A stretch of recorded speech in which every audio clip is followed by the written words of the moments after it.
नमस्कार, आप देख रहे हैं आउटपोस्ट और मैं हूं आपके साथ निर्भय किशोर।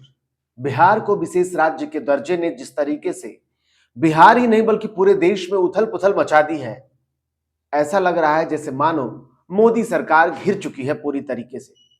क्योंकि एक तरफ जहां जैसे ही केंद्र सरकार ने या यूं कहें कि केंद्र सरकार के वित्त राज्य मंत्री पंकज चौधरी ने सदन में यह साफ कर दिया कि बिहार को विशेष राज्य का दर्जा नहीं मिलेगा, तब से बिहार में सियासी उथल पुथल देखने को मिल रही है। विपक्ष लगातार मुख्यमंत्री नीतीश कुमार को ऑप्शन दे रहा है कि सरकार बदल ली जाए और वो जिस तरीके से मुख्यमंत्री नीतीश कुमार कई बार ऐसे फैसले लेते रहे हैं, तो वैसी स्थिति बनती हुई बिहार में दिख रही है। दूसरी तरफ जेडीयू या यूं कहें कि अब सत्ता पक्ष में सहयोगी बिहार से एक और पार्टी और वो है चिराग पासवान की पार्टी। चिराग पासवान की पार्टी भी लगातार बिहार को विशेष राज्य की दर्जे की मांग करती हुई दिखी है। खुद शंभवी चौधरी ने ही अपने सदन के पहले भाषण के दौरान ये साफ कहा था कि बिहार को विशेष राज्य का दर्जा या विशेष पैकेज मिलना चाहिए। लेकिन अब सियासत गर्म हो चुकी है, तो मुख्यमंत्री नीतीश के साथ कहीं ना कहीं लोक जनशक्ति पार्टी रामविलास भी साथ में नजर आ रही है।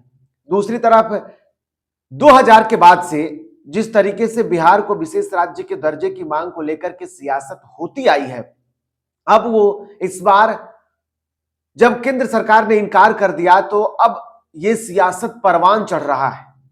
तो क्या सच में केंद्र सरकार घिर चुकी है? क्या सच में सरकार कमजोर हो गई है? क्या मोदी सरकार 3.0 का ये पहला बजट मॉनसून सत्र के दौरान आज बजट पेश किया जाएगा और इस बजट के दौरान क्या बिहार को विशेष राज्य के दर्जे को लेकर के जब बात साफ हो गई है तो विशेष पैकेज मिलेगा क्या? क्योंकि जेडीयू ने अब यह साफ कर दिया है कि अगर विशेष राज्य का दर्जा ही ना सही, कम से कम बिहार को विशेष पैकेज तो दिया जाए। आज इसी पर सियासत हो रही है और अब सदन में भी देखने को मिलेगी। एक तरफ केंद्र में अगर बात की जाए तो लोकसभा का सत्र चल रहा है और ऐसे में सत्ता पक्ष अपने बचाव के लिए तैयार है, लेकिन दूसरी तरफ विपक्ष की बात की जाए तो विपक्ष भी हमलावर है। बिहार को विशेष राज्य के दर्जे को लेकर के केंद्र सरकार का विरोध करती हुई एक तरफ कांग्रेस है, दूसरी तरफ आरजेडी भी है और इसके साथ साथ कई और अन्य राज्य हैं जो लगातार अपने अपने राज्य को विशेष राज्य के दर्जे की मांग करते रहे। अब बात उड़ीसा की कर लीजिए, उड़ीसा भी लगातार बिहार को विशेष राज्य की दर्जे की मांग करता रहा, लेकिन मोदी सरकार घिर गई है दो ऐसे राज्य को लेकर के। एक तरफ बिहार। सबसे पहले जरा आपको यह बता दूं कि आखिर में बिहार में विशेष राज्य के दर्जे की मांग क्यों हो रही है, तो आपको पीछे लिए चलते हैं साल 2000 में बिहार से झारखंड अलग हुआ था।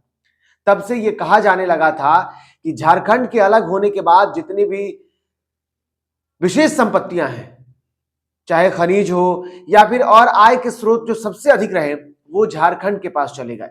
ऐसे में बिहार के पास कुछ बचा नहीं और मजबूरी ऐसी हो गई कि बिहार सबसे पिछड़ा राज्य है और लगातार जो सर्वे आते रहे हैं, केंद्र सरकार के हो या फिर और जितने भी सर्वे आए हैं, बिहार सबसे पिछड़ा राज्य रहा है। यहाँ लोगों की जो आय की अगर बात की जाए, जीडीपी ग्रोथ जो कहते हैं हम, जीडीपी की बात की जाए, उन सब मामले में बिहार सबसे पिछड़ा है। यहाँ अगर बात करेंगे तो प्रति व्यक्ति इनकम अगर आप देखेंगे तो 31,000 के आसपास है, लेकिन अगर बाकी अन्य राज्यों की अपेक्षा बिहार सबसे पिछड़ा हुआ है। मुख्यमंत्री नीतीश कुमार कहते आए हैं कि अभी बिहार एक ऐसा राज्य है जहां लोगों के पास, ग्रामीण क्षेत्रों की अगर बात करेंगे तो ग्रामीण क्षेत्रों में लोगों के पास स्वास्थ्य की बेहतर पहुंच नहीं है और भी कई महत्वपूर्ण जो लोगों की रोजमर्रा की जिंदगी के लिए सुविधाएं हैं वो नहीं पहुंच पाई है। तो ऐसे में अगर बिहार को विशेष राज्य का दर्जा दिया जाता है या विशेष पैकेज दिया जाता है तो वो इस स्थिति में बिहार को विकास के पथ पर आगे बढ़ाने में सफल हो पाएंगे। और तभी से 2005 के बाद से, जब से बिहार में मुख्यमंत्री नीतीश कुमार आए हैं, उसके बाद से उनके हर एक चुनाव में बिहार को विशेष राज्य का दर्जा देने की मांग होती रही है। चाहे वो महागठबंधन के पाले में गए हो तब भी उनकी मांग रही है और जब वो एनडीए में रहे हैं तब भी उनकी मांग रही है। लेकिन इस बार ये चर्चा इसलिए होने लगी है क्योंकि इस बार मुख्यमंत्री नीतीश कुमार केंद्र सरकार में सरकार बनाने में एक निर्णायक भूमिका में है अपने 12 सांसदों के साथ। लेकिन केंद्र सरकार आप घिर कैसे गई है, ये भी समझने की कोशिश कीजिए।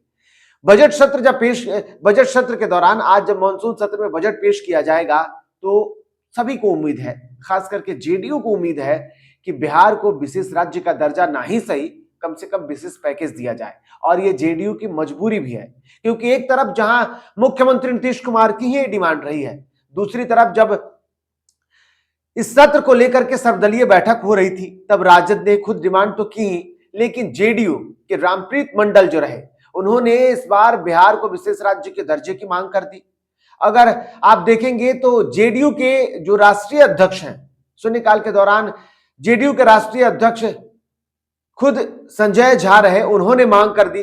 शंभवी चौधरी लगातार, वैसे तो वो जेडीयू कोटे से एक मंत्री की बेटी है, लेकिन दूसरी तरफ लोक जनशक्ति पार्टी रामविलास जो कि चिराग पासवान की पार्टी है, उनसे वो समस्तीपुर से सांसद है, वो भी मांग रख रही है। तो कहीं ना कहीं अब ये मांग मजबूत स्थिति में रखा जा रहा है, और ये इसलिए क्योंकि कहा जा रहा है कि अगर इस बार अगर बिहार को विशेष राज्य का दर्जा नहीं मिला तो फिर संकट हो जाएगी। बिहार को कभी ना ही विशेष राज्य का दर्जा मिलेगा और ना ही कभी विशेष पैकेज मिलेंगे।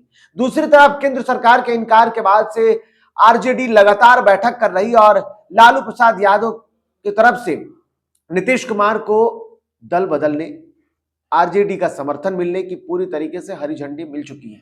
अब महागठबंधन, चाहे वो कांग्रेस की बात करे या फिर वामपंथी दलों की बात करे, आरजेडी की बात करे, सभी तैयार हैं कि सरकार गिर जाए। सरकार गिरने को तैयार है, वो सिर्फ केंद्र ही में ही नहीं, हालांकि केंद्र में अगर नीतीश कुमार अलग भी हो जाते हैं तब सरकार कमजोर जरूर होगी, लेकिन गिरने की स्थिति में नहीं रहेगी।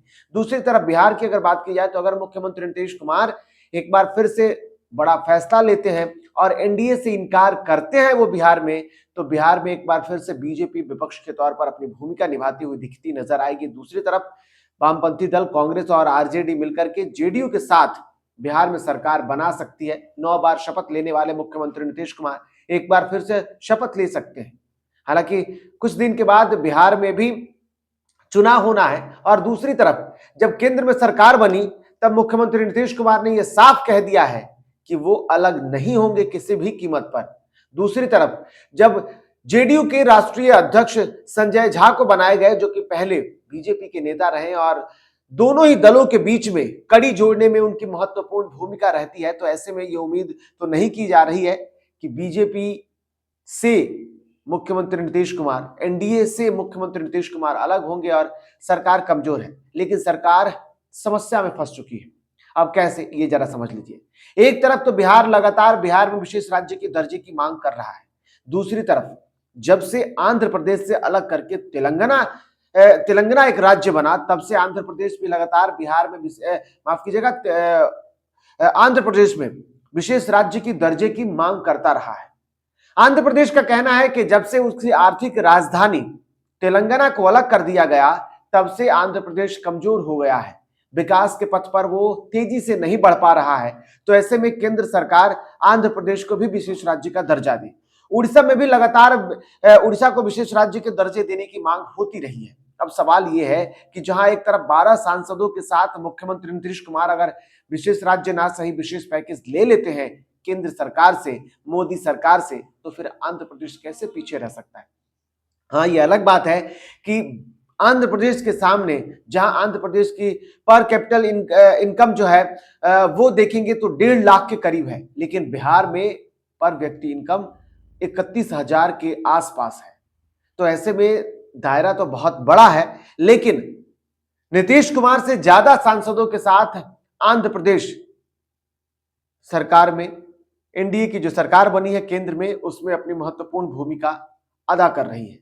तो अगर बिहार को विशेष पैकेज मिल जाता है तो फिर आंध्र प्रदेश, उड़ीसा क्यों नहीं विशेष पैकेज की ही मांग करेंगे। हालांकि यह अलग बात है कि बिहार को लेकर के जिस तरीके से सरकार ने इनकार किया है, ये मनमोहन सरकार के कार्यकाल के दौरान की एक रिपोर्ट के आधार पर। दूसरी तरफ नीति आयोग ने जो अपने नीति बनाई है, और जिस नीति के मुताबिक देखा जाए, मोदी सरकार में ही नीति आयोग बनी, और उसके बाद से जो नीति आयोग ने एक विशेष राज्य देने के लिए, विशेष राज्य का दर्जा देने के लिए जो एक आंकड़े बनाए हैं, जो एक दायरा बनाया है, उसके मुताबिक बिहार उसमें फिट तो नहीं बैठता है। लेकिन विशेष पैकेज की मांग होती रही है। बिहार कई स्थितियों में काफी कमजोर है। एक तरफ विकास के पथ पर जब भी बिहार आगे बढ़ने की कोशिश करता है तो इसे बाढ़ की एक बड़ी विपदा से गुजरना पड़ता है। दूसरी तरफ देखेंगे तो कई ऐसे हालात रहे हैं जहां बिहार पिछड़ा हुआ है। बिहार में आय के स्रोत काफी बड़े नहीं है।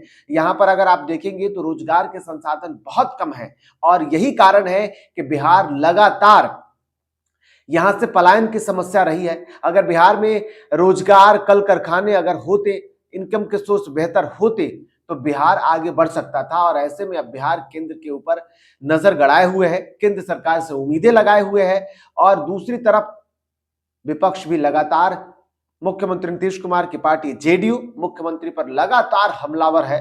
तो ऐसे में मुख्यमंत्री का रुख भी साफ है कि बिहार को विशेष राज्य का दर्जा ना सही विशेष पैकेज ही दिया जाए। इससे पहले भी बिहार को विशेष पैकेज मिला था, लेकिन उस वक्त की स्थिति क्या थी और अब की स्थिति क्या है। एक बार फिर से मुख्यमंत्री नीतीश कुमार एनडीए गठबंधन में है, तो क्या बिहार को अब विशेष पैकेज पर हम उम्मीद कर रहे हैं कि बिहार को विशेष पैकेज मिलेगा, ये देखना होगा। लेकिन फिलहाल जो सियासत चल रही है, इस सियासत के बीच में गहमागहमी काफी तेज है। बिहार से लेकर और दिल्ली तक आरोप प्रत्यारोप का दौर तो जारी है, लेकिन उम्मीदें अब भी एनडीए की बरकरार है और एनडीए में रहने वाले मुख्यमंत्री नीतीश कुमार की, क्योंकि उन्हें उम्मीद है कि बिहार में विशेष राज्य दर्जा ना सही विशेष पैकेज मिल सकता है। दूसरी तरफ अगर बीते 24 घंटे की बात की जाए, जब केंद्रीय वित्त राज्य मंत्री पंकज चौधरी ने सदन में यह इनकार कर दिया कि बिहार को विशेष राज्य का दर्जा नहीं मिलेगा, तब से जिस तरीके के माहौल बने हुए हैं, इस माहौल में क्या 24 घंटे में बहुत कुछ फेरबदल हो सकता है। क्या वित्त मंत्री निर्मला सीतारमण ने बिहार को विशेष पैकेज की जो डिमांड की जा रही है, या जिस तरीके से जेडीयू ने यह साफ शब्दों में कह दिया है कि बिहार को कम से कम विशेष पैकेज ही दिया जाए, वो विशेष पैकेज रातों रात तैयार तो नहीं हो गया। कई ऐसी स्थितियां हैं, सदन में देखना होगा। लेकिन इन सबके बीच मानसून सत्र दोनों ही जगहों पर, अगर बिहार विधानमंडल की बात की जाए तो मानसून सत्र की तैयारी चल रही है, मानसून सत्र चल रहा है, शुरू हो चुके हैं। और दूसरी तरफ अगर आप बात करेंगे तो केंद्र में लोकसभा में भी आप देखेंगे तो वहां भी मानसून सत्र चल रहा है। आज बजट पेश किया जाएगा और इस बजट में सबकी उम्मीदें बढ़ी हुई है। बजट से उम्मीदें तो वैसे रहती हैं, लेकिन इस बार बिहार को विशेष उम्मीदें हैं कि क्या होगा। लेकिन क्या मुख्यमंत्री नीतीश कुमार बड़ा फैसला ले सकते हैं? अगर सरकार ने, केंद्र सरकार ने, मोदी सरकार के तीसरे कार्यकाल के दौरान अगर बिहार को विशेष राज्य का दर्जा नहीं मिलता है, तो क्या फिर से मुख्यमंत्री नीतीश कुमार बड़ा फैसला लेंगे? क्या पलटू चाचा के नाम से मशहूर नीतीश कुमार फिर पलट सकते हैं? क्योंकि अब विपक्ष की तरफ से, महागठबंधन की तरफ से हरी झंडी मिल चुकी है। दूसरी तरफ अगर मुख्यमंत्री नीतीश कुमार यहां पलट भी जाते हैं, नाराज हो भी जाते हैं, तो क्या केंद्र से भी वो फैसला लेंगे? केंद्र में जो सत्ता पक्ष में, एनडीए के साथ सत्ता पक्ष में बैठे हुए हैं, तो क्या वहां भी उनकी वो इनकार कर सकते हैं? तो ऐसे में बहुत कमजोर हो जाएगी मोदी सरकार। और इस मोदी सरकार के कमजोर होने का नतीजा और विपक्ष के मजबूत होने की स्थिति है कि चाहे वो नीट पेपर मामले में हो या कई और मामले में, सरकार लगातार घिरती आ रही है और प्रधानमंत्री कमजोर होते दिख रहे हैं। लेकिन एक बार फिर से अब घिरी हुई ये सरकार क्या बिहार को विशेष पैकेज दे सकती है? क्या आंध्र प्रदेश सरकार को मजबूत करने के लिए और वहां से जो मुख्यमंत्री हैं या वहां के जो दल है, जिसके सबसे बड़े दल के साथ दूसरे नंबर की पार्टी जो एनडीए में शामिल है, उनकी अगर बात की जाए तो आंध्र प्रदेश को भी, बिहार को देने के बाद आंध्र प्रदेश को भी देने का मौका आ गया विशेष पैकेज, और उड़ीसा को भी अगर विशेष पैकेज देने की बात आ गई तो फिर क्या होगा?